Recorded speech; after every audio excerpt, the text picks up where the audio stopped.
Hello, everybody. Today in 1927, Werner Heisenberg wrote a letter to a fellow scientist, and it was the letter in which he outlined for the first time his uncertainty principle. Now, I don't pretend to understand it. It's quantum physics, which is way beyond my pay grade.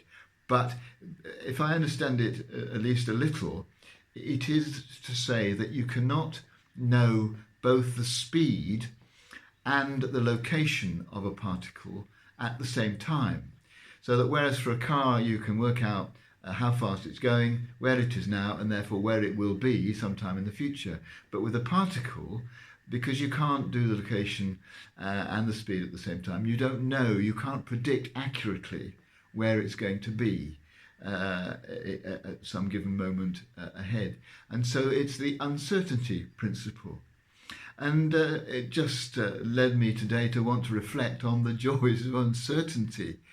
I think one of the temptations in life is to want to know things about ourselves and about the future which are not knowable.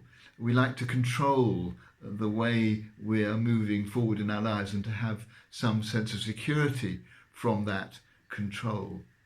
But actually there's a lot of joy to be had in just embracing the uncertainty, enjoying the serendipity.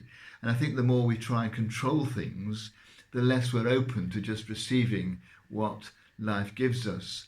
One of the interesting things about the uncertainty principle is that the greater the accuracy with which you try and pinpoint either the location or the speed of a particle, the less able you are to predict where it's going to be.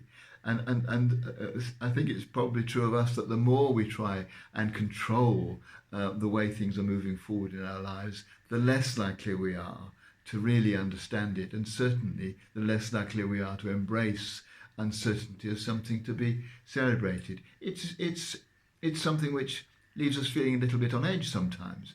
It leaves us perhaps a little bit frightened occasionally, or it can be have an anticipation about it.